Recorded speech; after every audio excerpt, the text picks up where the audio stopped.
and good afternoon from Jakarta. Welcome to today's FPCI GRIPS Virtual Public Forum on Indo-Pacific Economic Framework, how RCEP, CPTPP, and IPEF foster regional resilience. I am Lian, and I will be the master ceremony for today's event.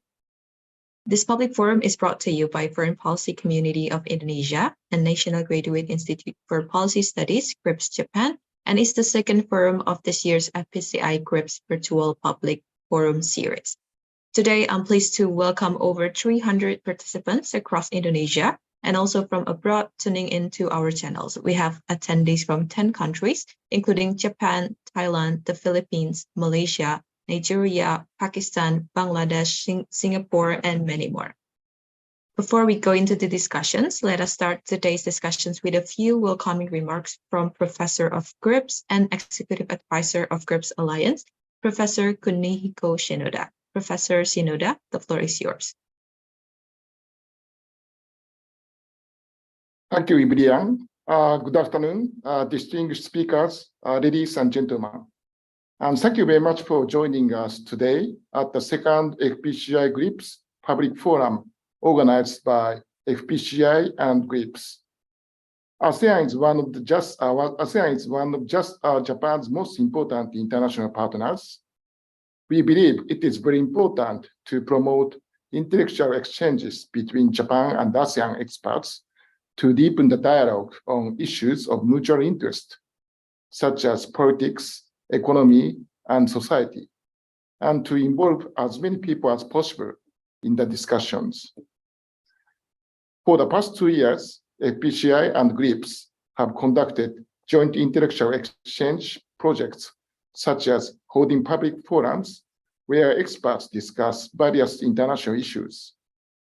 In particular, FPCI Chairman Dr. Dinopati Jalal visited Japan several times this year and served as a speaker at the GRIPS Forum and at the joint session between the University of Tsukuba and GRIPS. At the second FPCI GRIPS Public Forum in 2023 held today, distinguished experts from ASEAN and Japan will discuss how economic frameworks in the Indo-Pacific, such as RCEP, CPTPP, and IPEF, will protect a rules-based international trade order and enhance economic resilience in the region. With strategic competition between the US and China, pandemics, Russia's invasion of Ukraine, and other geopolitical upheavals, there are concerns about the spread of protectionism in the Indo-Pacific and the fragmentation of supply chains for semiconductors and other critical goods, and instability in the supply of food, energy, and other resources. At the same time, medium and long-term structural changes, such as climate change, green energy, the digital economy, and economic inequality are underway, and how to achieve sustainable and resilient economic growth in this region will be an important policy issue. In this context, the CPTPP entered into force in 2018 and the RCEP in 2022. These two mega FTAs will help stabilize the regional economic order in the Indo-Pacific by improving market access and developing rules in a wide range of areas, including intellectual property and e-commerce. The IPEF, launched in 2022, is expected to promote new 21st century rules and cooperation in areas such as trade, supply chains, clean economy, and fair economy. It is a very timely topic, how such broad-based economic frameworks like RCEP, CPTPP, and IPEF will enhance the sustainability and resilience of the Indo-Pacific economy, which has been affected by geopolitical upheavals and medium to long-term structural changes. We should also focus on the role of middle powers, such as Japan and ASEAN countries, as well as unilateral regional architectures, such as ASEAN and Quad, in the economic resilience of the Indo-Pacific region. I look forward to a lively discussion among the moderators and panelists on these issues during today's public forum. Last but not least, I hope that the ASEAN and Japanese audiences who attended today's forum will continue to participate in the future events, such as the public forums organized by FPCI and GRIPS. Thank you for your attention.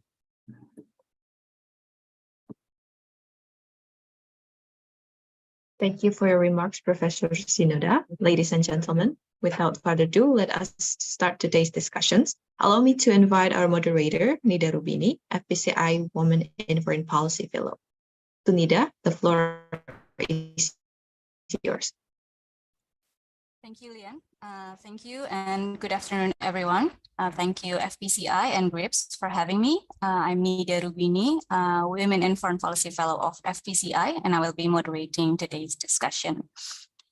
Ladies and gentlemen, the Indo-Pacific region makes up about 60% of the world's population, and it is projected to be the largest contributor to global growth over the next 30 years. And because of this strategic and massive economic potential, this region is become increasingly a hotspot for geopolitical and geoeconomics power play. And because of that, to ensure the openness of the region, to enforce rule-based international trade, there were some international trade frameworks that being established in the region. We have RCEP, we have CPTPP, and we have IPEF. These international trade frameworks and initiatives were established with the spirit to maintain productivity and free trade in this region of Indo-Pacific.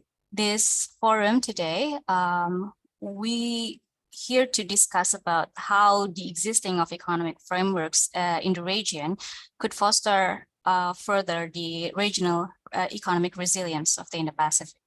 We also would like to know what are the existing measures to protect the rule-based international trade order in the region. And lastly, we would also like to know how the existing regional organizations such as ASEAN and the strategic minilateral groupings such as the Quad would contribute to the economic resilience of the region. We will see how the discussion going, and I would like to introduce our speakers for today's event. We have a very capable speakers. The first one is I would like to welcome Dr. Insinyur Kasan, the head of the Trade Policy Agency, Indonesian Ministry of Trade. Good afternoon, Dr. Kasan. Good afternoon, Ms. Nida. Thank you. Thank you. Secondly, we have Professor Fukunari Kimura, Professor of the Faculty of Economics at Keio University and Chief Economist at Economic and Research Institute for ASEAN and East Asia area. Good afternoon. Yeah, thank you for the invitation. I look forward to the discussion. Okay, thank you. Last but not least, we have Dr. Vo Tri Tan, Chair of the Vietnamese Committee at Pacific Economic Cooperation Council and Senior Expert of the Central Institute for Economic Management. Hello, Dr. Vo.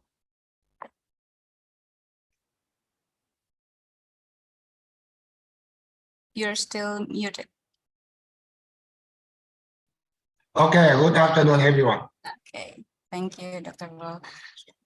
Before we begin with the discussion, I would like to kindly remind all the participants of some housekeeping rules. The first one is we respectfully ask participants to keep their microphone muted throughout while the panelists are speaking, and you are also welcome to raise questions either through chat box and Q&A boxes of our Zoom or our YouTube channel.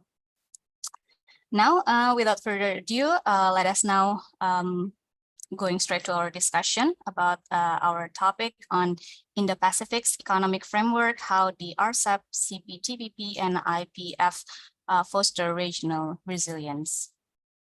I will ask questions to our speakers today so that they can elaborate more about our today's topic. But I will, of course, welcome other speakers to maybe add or jump in should they feel need to. The first question, I will go to Dr. Kasan first.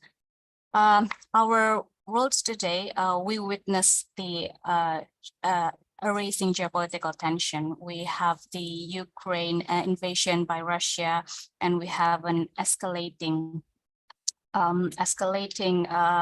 rivalry between strategic rivalry between China and US. I want to know your opinion about how the establishment of these mega FTA, the RCEP, the CPTPP, and IPEF, do these mega FTA manage to protect or to reduce the impact of the geopolitical tensions, geopolitical disruption to the Indo-Pacific regional economic resiliency? Please, Dr. Kasan. Yeah, thank you, Mbak Nida. So I think with the establishing of mega FTA such as RCEP, CPTPP, and IPEF, so we know that 3 mega FTA is binding agreement except the IPEF. But in terms of this agreement, I think the all FTA have big contributions to the global economic and also the global of trade. Yeah.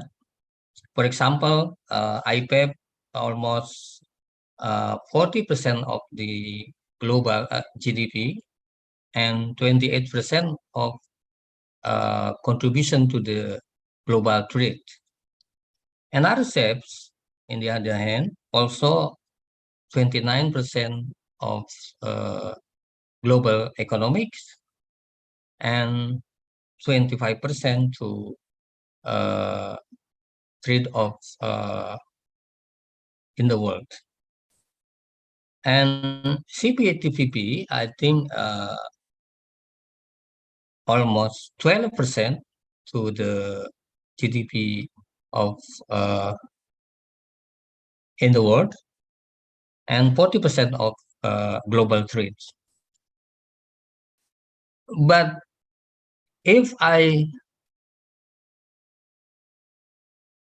compare of all mega FTA in terms of trade performance, we can show that RCEP and CPTPP still have a surplus on trade balance until right now. But for IPEF, still deficit. And by trend export, for example, RCEP, IPEF, and CPTPP, all these mega FTA still a positive and increasing trend of their exports. So that means if I refer to this trade data, I think mega FTA,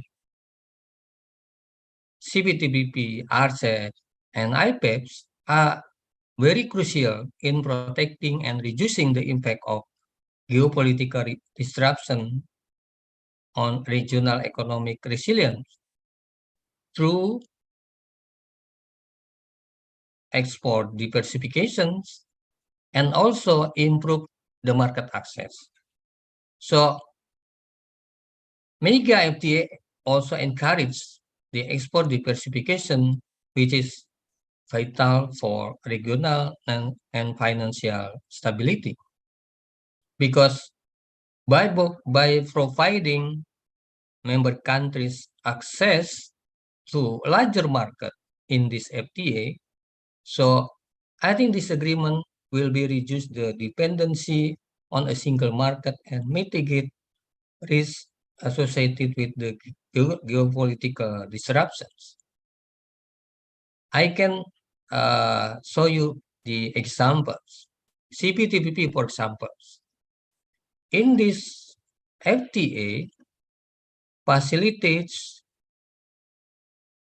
this diversification by market access among their members, and also thereby reducing the vulnerability to disruption caused by, for example, this political tension or trade disputes between the US and China. So even though Indonesia is not a member of CPTPP, I think Indonesia export, especially non-oil and gas, to the member of CPTPP during period of 2017 and until last year still increase almost 9% per year. So this performance or this data show that Indonesia is not a member, but Indonesia also can get the benefit from the existing of CPTPP FTA. Not only on these regions or FTA. For Indonesia, the mega FTA almost give the biggest benefit for our export, because our export to, for example, in RCEP countries, our trades bilaterally very significant in the period of 2017 until 22 last year. So this RCEP, for example, comprise 15 the Asia-Pacific countries member, and very significant to boost our market access and ensuring that they increase our works with the others and can count down disruption in one country. So I can show also the other indicators. This is the intra-trade amongst the FTA of RCEP, IPEF, and also the CPTPP. So I can find out that the trend of export and the trend of import intra this each FTA still increase very significantly. So this means I can say that mega FTA, RCEP, CPTPP, and IPEF, if I identify from the trade performance, this is very significant to get and to reduce the impact of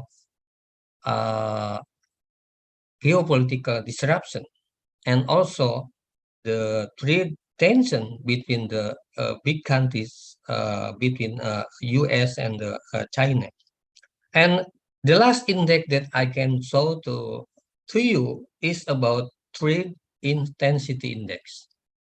So this index, meaning if I can learn from this index, so RCEP, CPTPP, and IPEF has the trade intensity index still more than 1 during period of 2017 until 22 last years.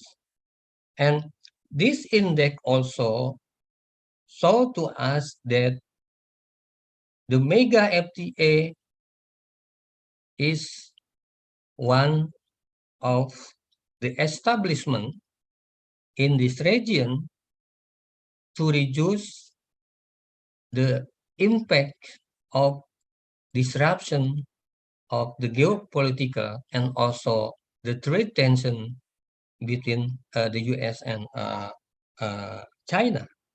So based on this trade performance that I can learn, I can share to you that for Indonesia, the existing of this mega FTA is very important, and also Indonesia get benefit to maintain our trade performance.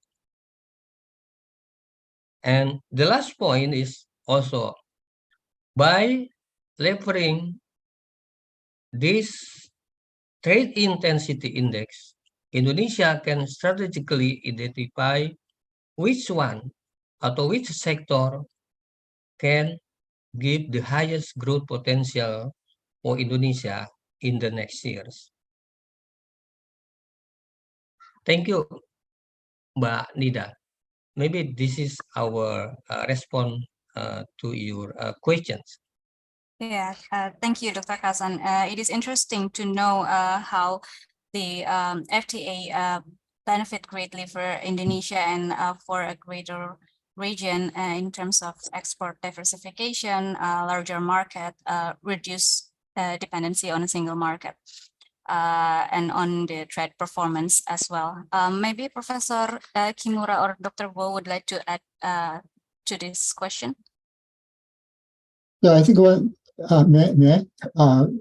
thing is that thinking over the role of mega FTAs. So in the past, we are just talking about freer trade investment, liberalization, and also the new international rulemaking. Those functions are, of course, important. But in the current situation in the world economy, how to reduce policy risks, particularly some countries would utilize trade policy and others for political purposes, how to reduce that kind of risk, and also how to defend a rule-based trading regime.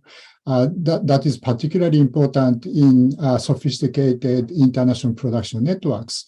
So I think the latter two, reducing policy risks and also defending the rule-based trading regime, those two are also very, very important purposes for mega FTAs these days. So in that aspect, we have to really utilize RCEP and CPTPP and also possibly IPEF that will be forthcoming. Thank you. Thank you, Professor. So to reduce policy risk and defending the rule-based trade regime, it's very important. Dr. Vo? I think, yes, this time, maybe it's not good time, right?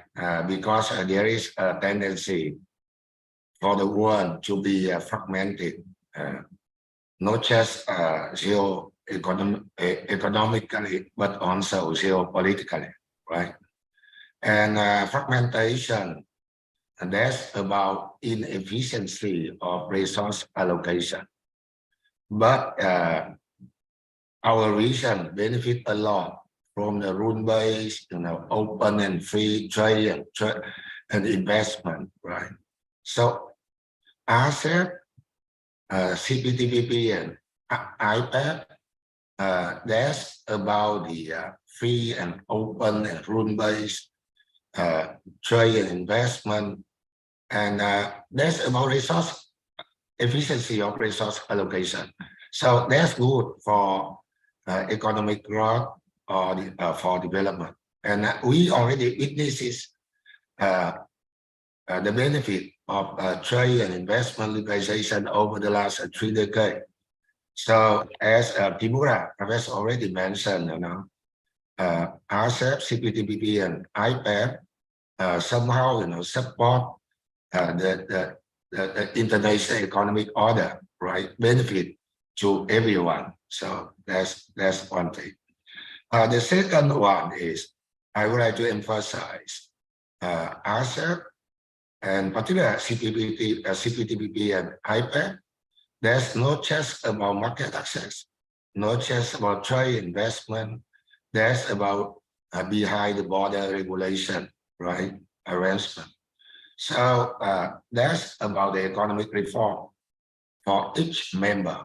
And you know, domestic reform is very important, you know, for development, for growth, for strengthening the supply chain, and also to make the supply chain to be more resilient. And another thing I think also very important, not just RCEP, CPTPP, IPEF can mitigate the risk and negative impact of fragmentation, right? We have seen we see today, but in some sense, right, there's also about the new trade issues. If you look at the CPTPP, or particularly look at the IPEF, right, supply chain, clean economy, fair economy, and digital economy, and everything. So again, that's about also supply chain. Today we talk about, if we think about formation and development of supply chains, not just rely on the comparative advantage, right, promoted by the mega trade or FTA, mega FTA or FTA, and the whole trade and investment liberalization. But now they are also very much related to, you know, data flows and a movement of expert skilled labor, and also very high interaction with the technology development, right? So CPTPP in particular, and RCEP in particular, IPEF, you know, try to be dealing with that, the new issues of trade, right? So basically my argument about the role of RCEP, IPEF, and CPTPP about it. One, they support the international order. We follow over the last 3 decades. Second, they support not just trade, investment, cross-border, but also domestic reform, domestic regulation improvement. And last but not least, they also try to dealing with the new issues of trade and investment. That's very crucial for the development and resilience of supply chains. Okay, thank you, Dr. Wu. So you highlight 4 important impacts of the mega FTA, which is to support international trade order, and then to support investment and domestic regulation reform, and new issues on trade, which include a stronger supply chain. This bridge to our next question about supply chain. When we talk about economic resiliency, it is always associated with resilient supply chain. And I would like to ask the next question to Professor Fukunari Kimura. Currently, China is the global hub for supply chain. However, we are seeing China economy slowing down.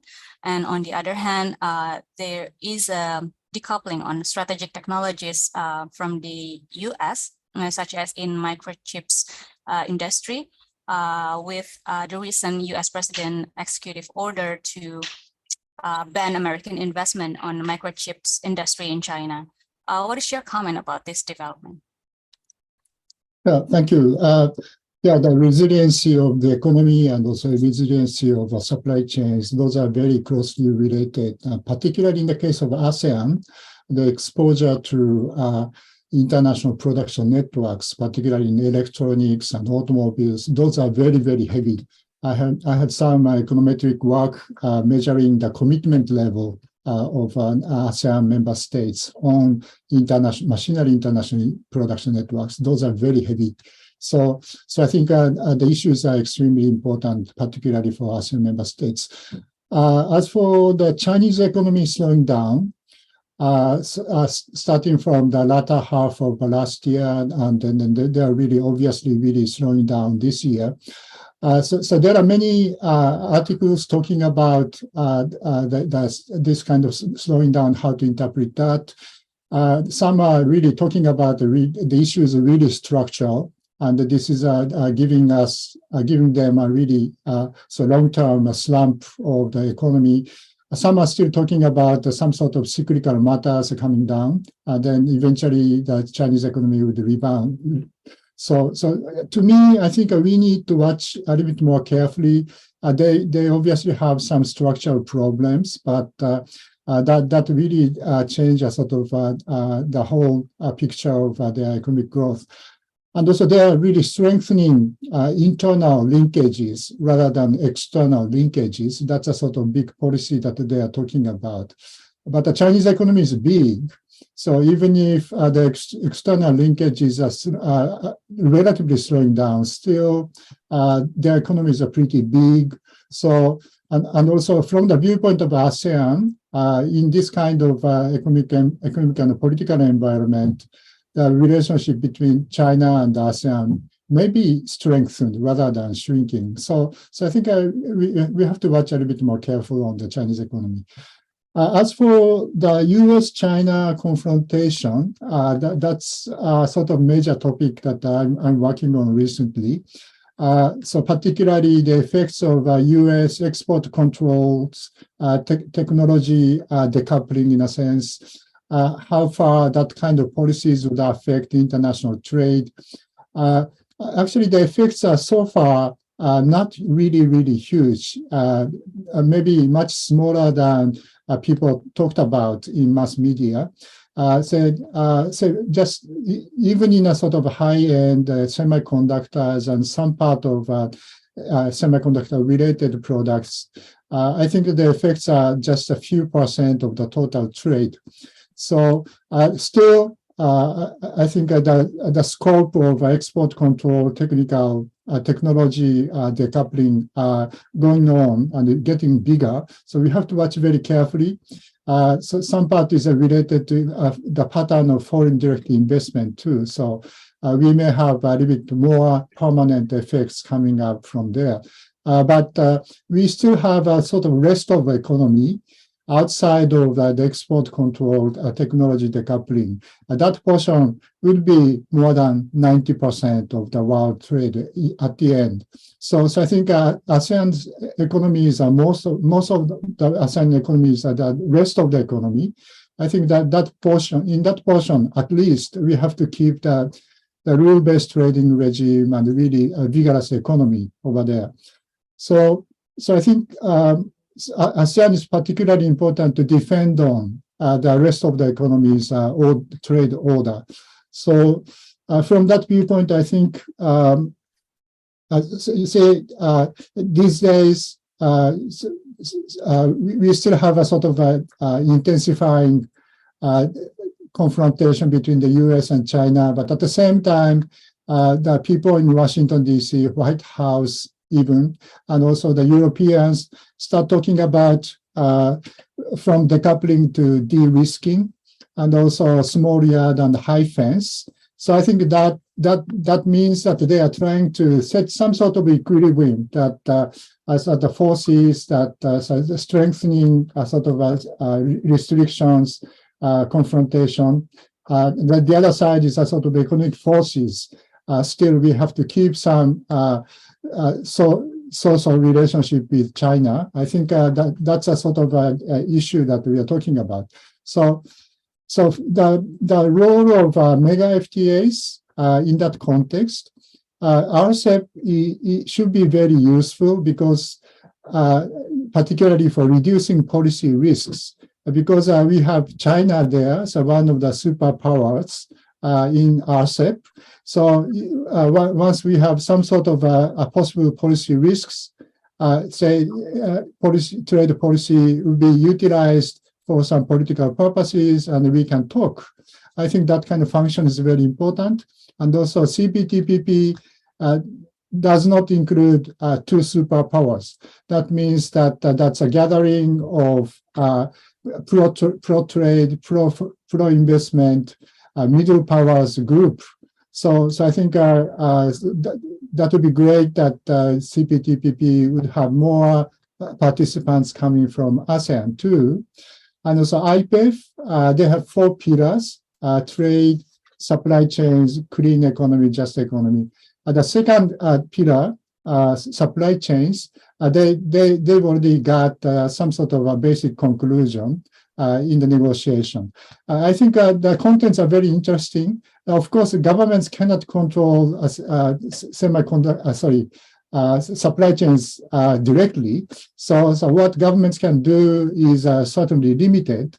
But what they try to do is to allow each member state to specify what is important items to watch carefully. So I think that's a very interesting framework. By itemizing important things, then we are having a sort of monitoring system, information exchange, and once we have some sort of a big trouble, then we will do some consultation. Not really controlling the whole supply chains, but trying to help with each other. So I think a sort of interesting framework. And also the color of quote unquote the friend shoring, so you have to choose which side you are there. That doesn't say called friend shoring here. That kind of color is getting thinner in a sense in the negotiation from my observation from outside. So I think it's much easier for ASEAN countries to come into that kind of framework, I think.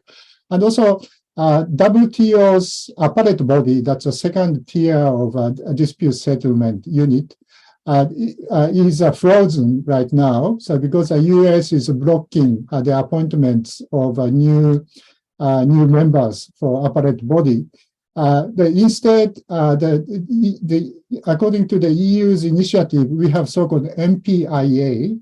It may not be talked very much in ASEAN, but multi-party interim appeal arbitration arrangement. That's a long name. MPIA. This is a sort of temporary substitute for appellate body of the WTO. And also this is a sort of under the pillar of arbitration processes consistent with the WTO. So it's not really violating WTO. I think in ASEAN, only Singapore is a member now. Japan joined very recently, last March.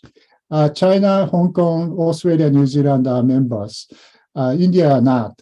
So I think if other ASEAN member states can join MPIA, this is really a strong message that the ASEAN member states are really supporting the rule-based trading regime.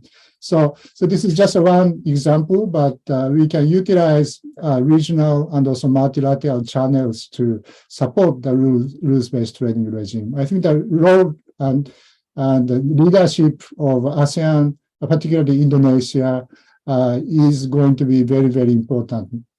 So that's what I wanted to say. Thank you. Thank you, Professor Kimura. It's very interesting to know you mentioned about how the regional and multilateral organization, including WTO and then ASEAN, also have an important role on, for example, information exchange or consultation to increase, in general, the economic resilience of the region. And next, I would like to go to Dr. Vo again. How do you see, well, Professor Kimura mentioned about ASEAN, the role of ASEAN, and I would like to elaborate more about this. How do you see the role of regional organization like ASEAN and its mechanism to help build the regional economic resilience? And also, I would like to know your opinion about the cooperation between ASEAN and then with the existing things such as Quad. Please, Dr. Okay, two things. One is about the how we can, ASEAN can have a good thing to do to make the supply chains more resilient. And the second, I would like to talk about the role of ASEAN, right, today. Number one, as I already mentioned, if you talk about supply chains, right, So that's about the how we can see the smooth movement of everything, right? From input to the outputs, right? And the whole process of production, logistics, whatever. So the key thing is that's about the partner, you choose to play with, right? Second, that's also about the market. You can sell your product, right? And as I already mentioned, how we can to be attractive, to attract resources to come to you, right? Investment, skilled labor and everything, expert, technology. So ASEAN is good. Some said one is Kimura already mentioned ASEAN is a key player in the production network and many supply chains, right? We talk about typical supply chain like textile garment, or automobile, electronics, right? Now semiconductor, chip industry, whatever. And our partners, not just from ASEAN country, but also from the many very important countries, also our partner, Japan, Korea, China, Australia, New Zealand, India. We have many kind of FDIs, right? For example, the ASEAN Plus One FDI. We also have very good market. EU, US, and not say the market in on the member, for example, ASEAN and India. So that's good. But that's not all. The thing is, ASEAN have a good cooperation with the partner, and particularly with the member. They can be in the FDIs and even mega FDI. Kimura already is, right? Many ASEAN join the TPP or on ASEAN also country also member of ASEAN, and 7 ASEAN country member of IPEF, right? By the way, and many big superpower like China, US also join some kind of FDI or mega arrangement like the IPEF. So that's the thing. So we have the rule-based FDI or arrangement. We have cooperation with all our key partners together, 2 things. So I think that can strengthen the resilience of the supply chains, right? Now about the role of ASEAN. I think, of course, we have some problem, right? But anyway, on the power, on the mid power, on the superpower, right? Recognize the importance of ASEAN centrality, right? And corresponding mechanism, related to the concept of centrality, right? So ASEAN is a very good place, right? Not just for dialogue, but also cooperation to support the global or regional building block and many kind of architecture in the region. Second, ASEAN already also a hub for investment and trade, and rely on already mentioned FDIs, mega FDIs, and trade and investment arrangement. And third, I think that's good for the whole world to look at. ASEAN is not just about trade and investment liberalization. ASEAN is community building, right? So if ASEAN can succeed in that sense, right, with the goal prosperity, development gap narrowing, So ASEAN can be a good example, right, for a rule-based international order and free and trade investment, bring about not just cooperation but benefit for all. So I think we can talk about challenges we are facing later. But anyway, I think ASEAN now is a good one. And I remember when we had a seminar in Jakarta last 2 months ago, right? And people talk about how ASEAN choose the side, right? We don't choose side, we choose on side, right? And that's the good thing for the resilience of supply chains, and more than that, good for development and economic growth. Okay, thank you. I stop here. Thank you, Dr. Vo. It's very interesting to know your insight about how ASEAN as a dialogue and cooperation aside for organization, and it is already become a hub for investment. So it is a good starting point to be the central driver of the region economic resilience. Just one thing. Okay, please, Dr. Vo. Important, right? ASEAN is about 3 big C. We have to keep that in mind and in heart. One big C, number one is community.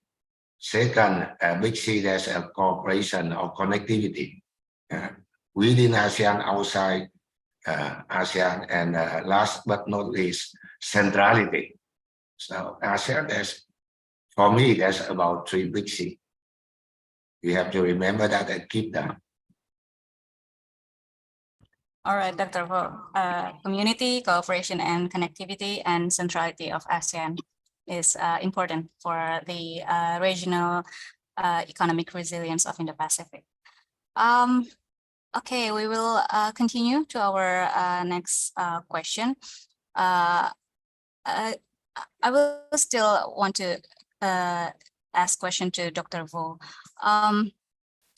With the current situation, what do you think are the biggest issues that the region of Indo-Pacific must anticipate in the future when it comes to building economic resilience? I think the first thing is about the not just a possibility, but we already see that something already happened. That's about the fragmentation. Not just trade and investment fragmentation, economic fragmentation, but also, geopolitical fragmentation, technology fragmentation, financial, right, payment system fragmentation. So that's I think the most serious question we have to be dealing with, because fragmentation can lead to very negative impact on the whole world economy and regional economy. One is already I mentioned inefficiency of resource allocation, and the second, that's about the political trust, right? Trust, and without the strategic and political trust, right, particularly between the superpower and the power, that can lead to the retaliation, conflict, right? Some years ago, Professor Patrick from the East West Center, he estimated using CG model, right? So if we implement, RCEP or CPTPP in the good manner, that can be offset only the cost, brought by the trade war between US and China. So I think fragmentation, and last but not least, with the fragmentation, confrontation between the superpower or the power, the global multilateral institution become much less effective. And that's all the thing, of course, make more harm than good for the small economy like the ASEAN economy. I think that's the key challenges we are facing now. So two questions. One is we can mitigate the risk. That's about talk today. We have, right, the risk and negative impact of fragmentation. And the second, how we can restore the rule-based and free and open international trade and investment or international order. So I think that's the key thing and the key question. And we already mentioned the role of ASEAN and some kind of FTA like CPTPP and RCEP and maybe IPEF.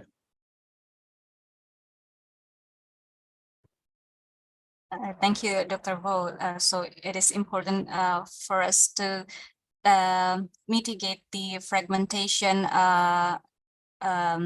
issue on investment, on economic, geopolitical, even on payment method, because it can bring negative impact to the regional economic resilience. Next, I would like to go to Dr. Kassan. As we know that the region of Indo-Pacific is a very diverse region. There are developed countries, there are developing countries.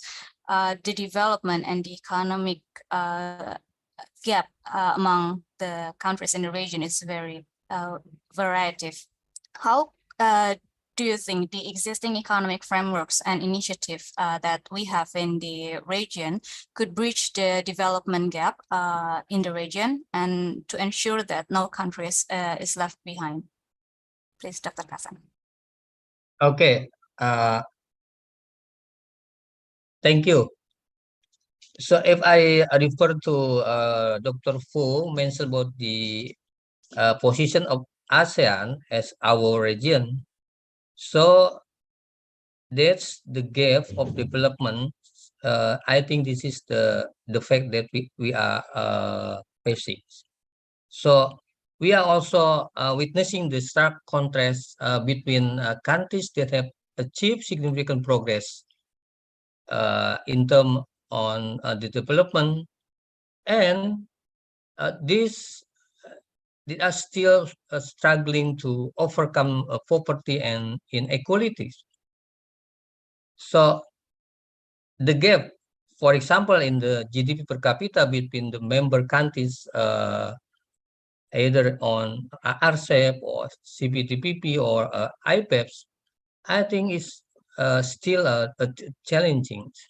So this disparity not only hinder our region overall the growth, but also in stability. So because the threatened social cohesion and sustainable development is one of the goals in all the FTA that we have. Therefore, to address these challenges, I think we have first to acknowledge the existing economic frameworks and initiatives that we have played in a crucial role in driving growth and also in the developments. So these frameworks, such as the trade agreement, regional integration, also have contributed to the economic progress, not only in our region in ASEAN, but also in like member of CPTPP and also the IPEF countries. So one of the critical opportunities, I think, is re-evaluating these frameworks or agreement to ensure that they are inclusive and left no one behind of member countries. So this requirement, I think, need a shift in mindset from forcing economic growth at any cost to prioritizing equitable developments for all members in its FTA or in its regions. So for these challenges, I can see on all three mega FTA that we have, because several initiatives that conclude in those agreements, this is in line with the objectives to bridge the development gap in the regions and also to ensure no countries are left behind. For example, in RCEP, I think in RCEP, embrace mutually beneficial as a prominent feature in the agreements, and also take into account differences in level of development between RCEP member countries. Also in IPEF, for example, I know that IPEF have the promotion to keyword that is promote a fair economy as an effort to facilitate investment in infrastructure, and also another initiative to this region. The last, in CPTPP, for example, I think CPTPP, state cooperation and capacity building, which is cooperation and capacity building activities must be carried out to accelerate economic growth, but also the development of all the member countries in CPTPP. So this, any initiative in its agreement or in its FTA, I think is one of the tools to make sure and to give the bridging of the development gaps in the regions, and also to ensure, to make sure no countries are left behind in these each regions. That's what I can share our views on this question. Okay, thank you, Dr. Kasan.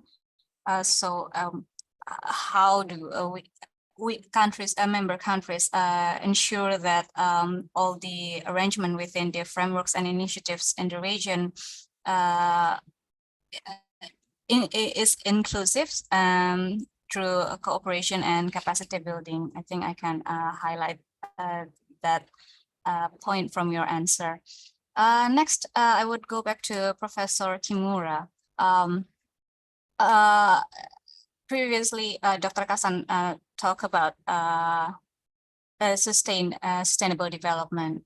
I want to know your opinion about how far do these mega FTAs would equip the region when facing contemporary international challenges such as climate change, green energy, and technological advancement.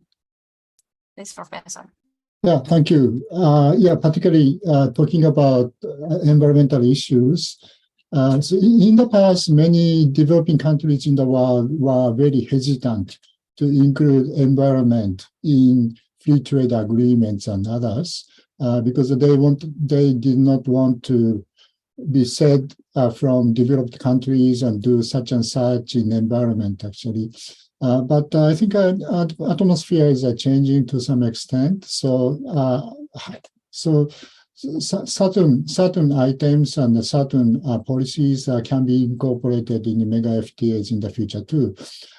So particularly, say, technical cooperation, technological cooperation, because the developed countries are having some incentive for utilizing carbon credit system and others. So I think certainly that kind of cooperation can be enhanced and more organized in the framework of mega FTAs. So that's one possibility, I think. At the same time, actually, the economy related to environmental policies are really highly distorted in a sense. So the normal market mechanism may not be there. So I think mega FTAs can have some sort of balancer between environmental policy and rules-based trading regime somehow. I think this is a difficult issue, but these days, once we say environment, we can do anything in trade policy sometimes. So I think that's a problem. So we have to have some sort of balance over there. So the mega FTA may work like that. And also one thing that we have to be careful that FTAs include two parts. One is binding parts. The other is a non-binding parts. Binding means a little bit more closer to compulsory. You really have to do that. And also, once you cannot really do, then we may need to go to dispute settlement. So FTA itself may not be a really, really hard commitment, actually, but more closer to compulsory. The other part is a non-binding. Okay, let's do cooperation. Okay, let's think about the details. And then sometimes it doesn't move anything. So how to set a binding part and the non-binding part in, say, environmental issues in FTAs. I think that's one big issue that we have to talk about. So when we talk about how to utilize FTAs, that is very important portion. So say, for example, tariff cuts and others, say for trading goods, trading services, investment, those are binding parts. So I think that kind of core part is important.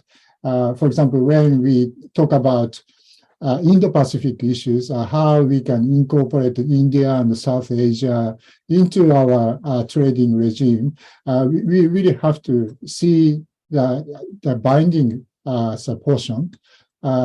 Non-binding portion, we can do many things. So in IPEF, how far that can be a sort of binding solid commitments in trade issues.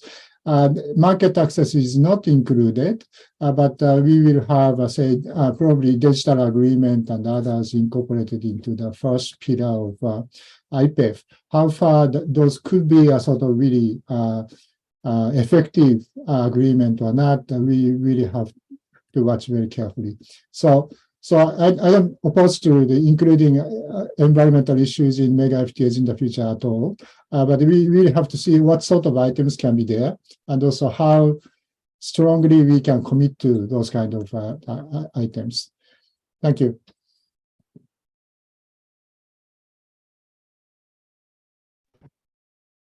Thank you, Professor Kimura.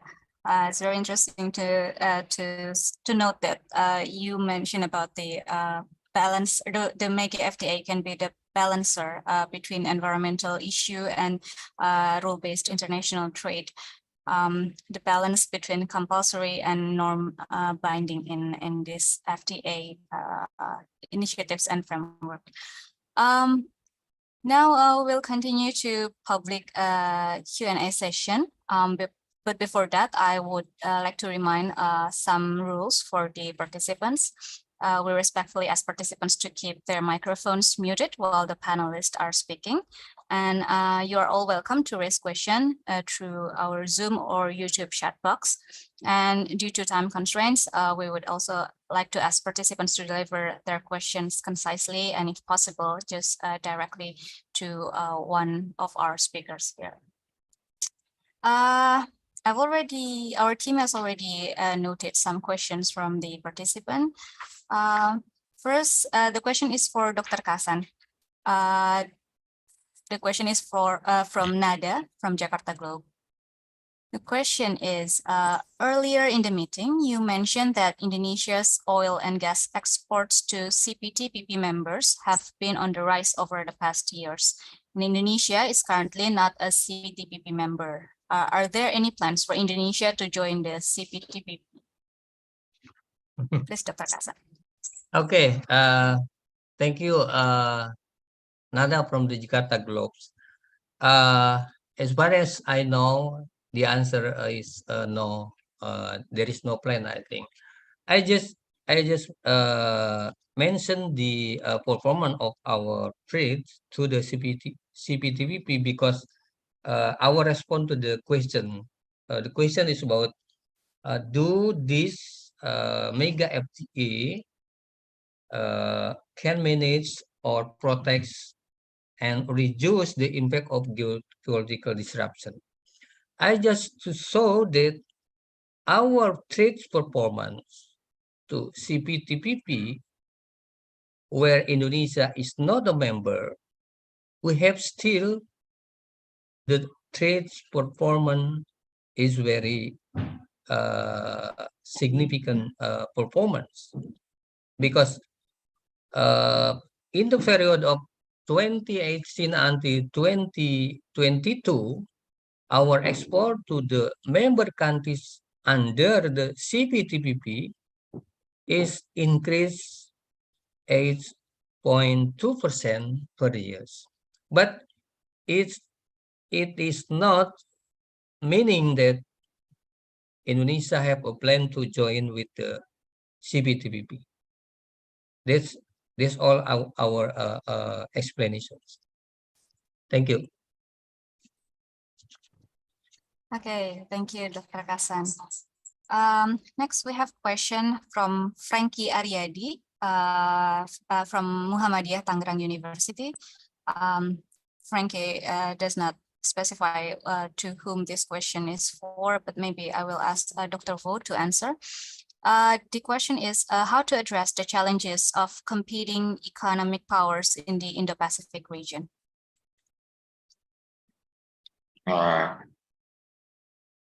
Very not easy question, but I think I will take the experience of Vietnam, right? Vietnam now we enjoy 18 FTAs, including very high quality, no say about RCEP, ASEAN +1, and many other. We have very high quality FTA like TPP and later on CPTPP and EVFTA, Vietnam and EU, right? So I think somehow to mitigate the negative impact of the confrontation between the power, there's very much depends on two things. Number one, there's more about political decision, right? That's about integration in general, strategy. In the case of Vietnam,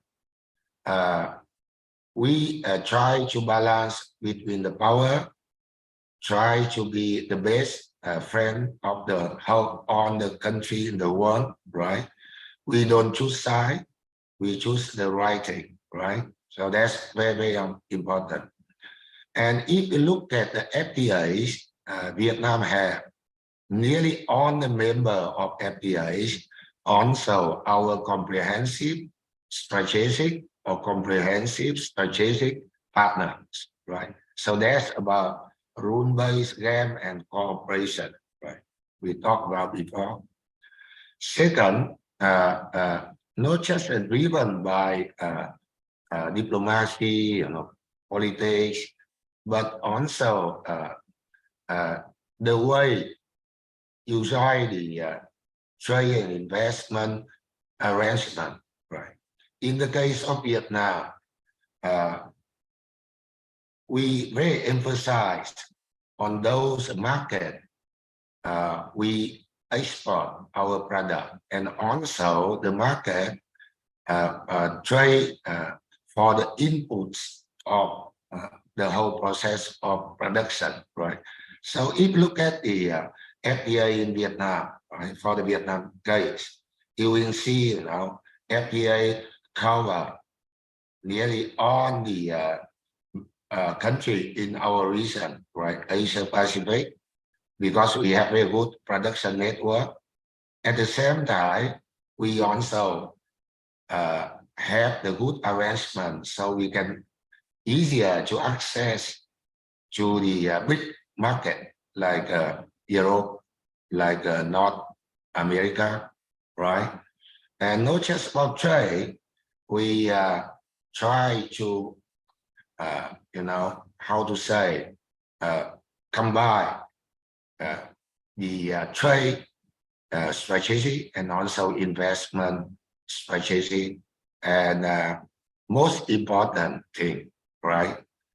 Integration is only necessary for development, not sufficient condition for development. We need to have both integration and domestic reform, and integration and domestic reform reinforce each other, right?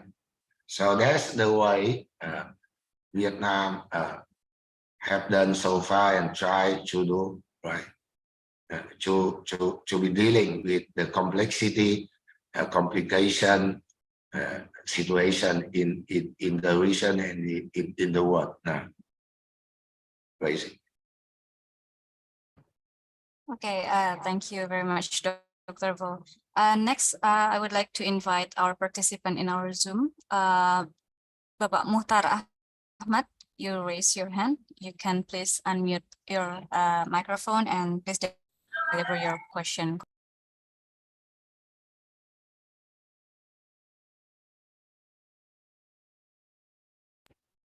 You are still mute. Open mic. Thank you very much.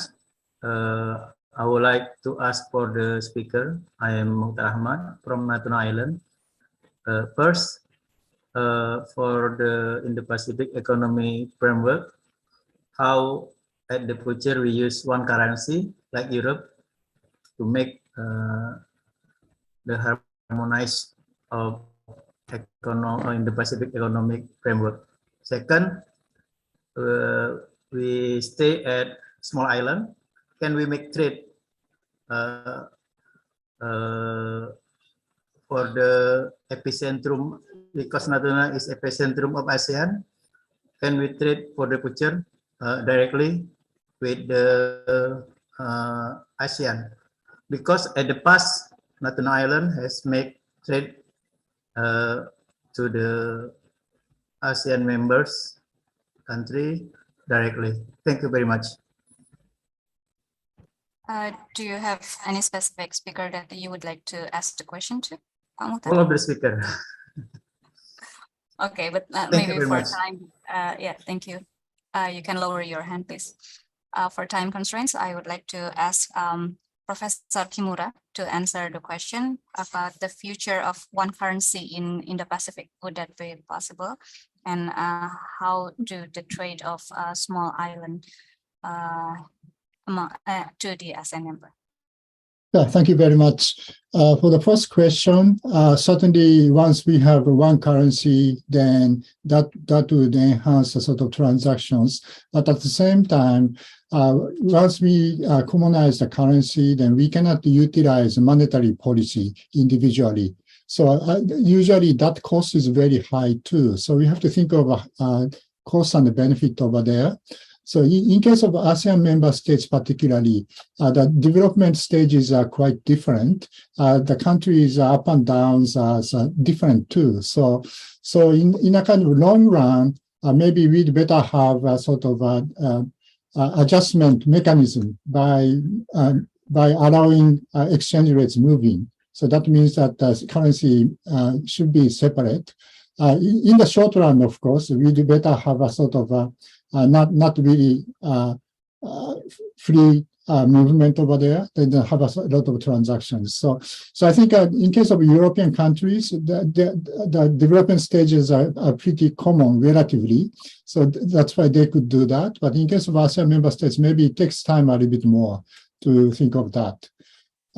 So second question, small island, how to trade that. The FTA can do for tariffs and also some other non-tariff barriers and others, how to liberalize that.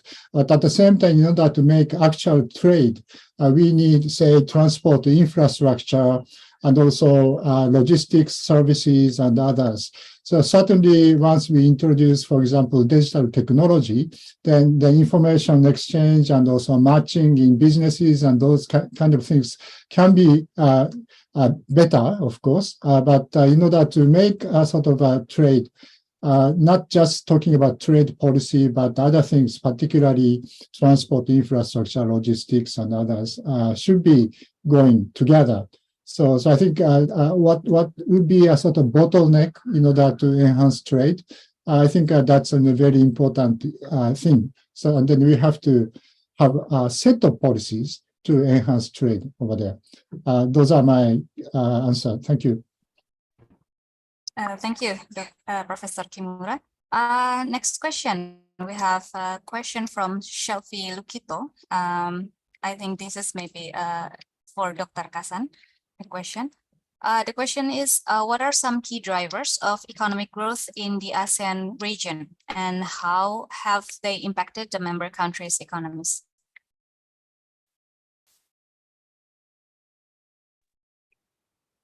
Yeah, thank you very much. I think this question almost explained by Dr. Fo earlier. So ASEAN as centrality and connectivity, and what is the main factor to contribute on this ASEAN economic development? First, I think this is the investment, and then the second, also the trade, especially on manufacturing products. But for Indonesia, if I compare to other ASEAN countries like Thailand, Malaysia, Vietnam, and the Philippines, as far as I know, those ASEAN countries increase the economy by manufacturing products, especially on, for example, the electronics. Indonesia also increased this economy based on the manufacturing product, but quite different with the Thailand, Vietnam, Malaysia, and Philippines. And the other, I think, what is the main factor for ASEAN? So until now, this is the new economy that we have challenges in this era. This is the digital economy in ASEAN. So this is the main factor to contribute to ASEAN economic development. I think this investment, and then manufacturing industries, and then the digital economy, and also ASEAN to become the part of the global value chains. So after COVID-19, I think that Professor Kimura also mentioned earlier. So I consider that the COVID-19 is already one factor to change the structure of global value chains, because earlier global value chain is dominated by region from China, but after COVID-19, this is separate to other Asian countries, include in ASEAN region, I think. So this is my response to the questions. Thank you. Thank you very much, Dr. Kasan. Next, we have a question from Brian Tan from ASEAN Japan Center to Dr. Fukunari. Do we know that the utilization rates are for the mega FTAs for ASEAN countries? Are they being heavily used by small and medium enterprises, or are larger corporations benefiting more? Is there anything that could be done to improve the situation? Please, Professor. Yeah, thank you very much. These days, some countries are really governments allow researchers to get access to customs data, very detailed custom data. I say such and such imports are subject to such and such FTAs or WTO basis MFN. That kind of information is available sometimes. So particularly in case of Thailand and others, Indonesia, no, actually, we like to utilize that. But so we have a really micro analysis these days. So the one issue is that in ASEAN member states have multiple FTAs, even with the same counterpart. So in case of, say, Japan and Indonesia, for example, we have Japan-Indonesia EPA and also Japan-ASEAN EPA. So in case of Vietnam, we have CPTPP too. So we have a sort of overlapped FTAs. So we have to check for the pattern of tariff removal across FTAs. So private sector is, of course, smart enough to choose the most advantageous channel to do that. So we check those kind of things. The utilization rates are raising, but maybe among ASEAN member states, we could do a little bit more. So particularly the usage by small medium enterprises or local firms rather than big firms or multinationals. I think utilization rates are probably lower. Then we need a little bit more facilitation for them and how to utilize a sort of a preferential FTA tariff rates. So we could do a little bit more on that. But in case of the degree of tariff removal, ASEAN member states should be proud of that. I think among ASEAN member states, already more than 99% of items are having zero tariff among ASEAN member states. I think that's a great achievement. We've never seen that kind of high-level tariff removal among including developing countries. I think this is really a sort of achievement. So I think the governments did what they did, so that then private sector should utilize that somehow. So some sort of facilitation may be needed, how to utilize those kind of things. Yeah, that's what I wanted to say. So overlapped, so they choose what to use. That's what we observed that. Thank you. Thank you, Professor Kimura. I think this is also the expertise of Dr. Vo. I invite Dr. Vo, maybe you would like to add about to answer this question. In the case of Vietnam, we already have some study on the rate of utilization of FDI in terms of you satisfy rule of origin, so where you can access to other market with zero tariff, whatever. So as Kimura mentioned, over time, the rate of utilization increase. And as I understand now, the average rate of utilization in the case of Vietnam about 30-35%, but it depends on FDIs, right? The rate of utilization is not high as we expect for many reasons. Number one, that's about information dissemination, The second, administration cost, right? Who's, issues the kind of license for the company, right? And the cost of that, administrative cost, also maybe a reason. Another one is for many kind of tariff, the differences between the WTO rate tariff and the FTA, very, very small, just small one. So enterprise or firm, they not much care about that, right? Already. So that's a reason behind why the rate of utilization is not high, even over time increase.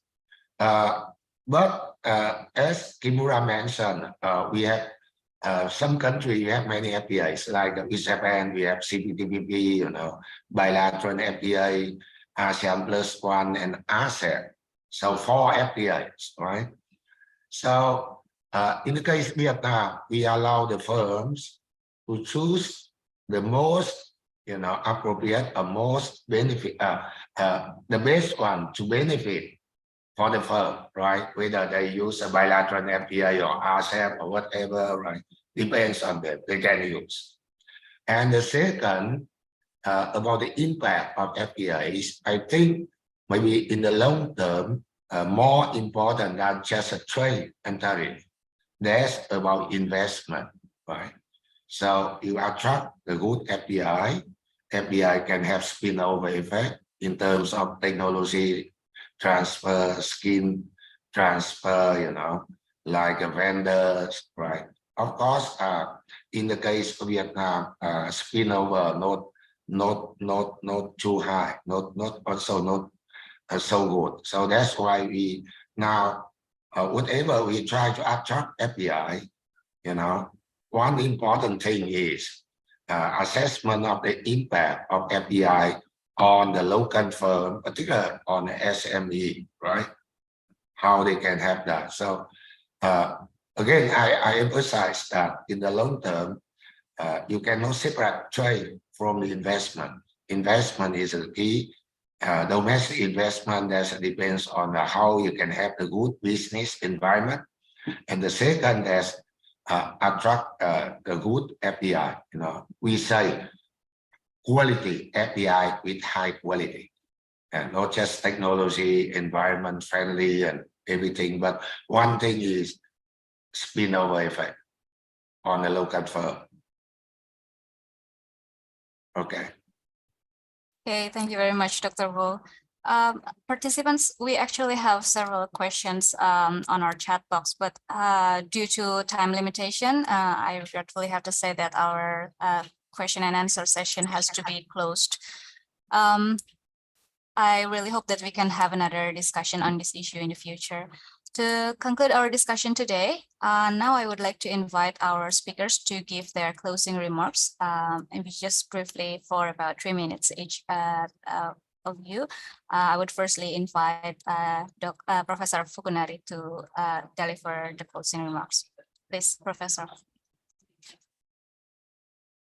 Yeah, thank you very much. I think in Northern Hemisphere, particularly in Japan, many discussions are on the geopolitical tensions. Almost nobody is talking about freer trade, freer investment. I think the ASEAN is much healthier. I think some part of the world trade is really confusing now, but I think ASEAN has a very strong incentive for defending the rule-based trading regime. I think so the role of ASEAN for the world is now very, very important. I hope that we can notice that kind of very important mission for ASEAN member states. Thank you very much. Thank you, Professor Kimura. I will now give the floor to Dr. Kasan for a closing remark. Yeah, thank you. I think we, Indonesia and also the ASEAN member countries are facing to the some factors, including the geopolitical disruption and other factors. And we believe ASEAN as a centrality, we can face this all the challenges, and ASEAN also can move forward to make sure that this factor still managed, and we must go on in the future to be better. Thank you. Thank you very much, Dr. Kasan. I will now give the floor to Dr. Wu for a closing remarks. This time, people usually talk about challenging difficulties, complexity, right? And even dangerous things. But I think this time also we need to talk about positive things, right? About the good things, right? And with that, we have foundation like today we talked about CPTPP, RCEP, and IPEF, and many other arrangement FTA.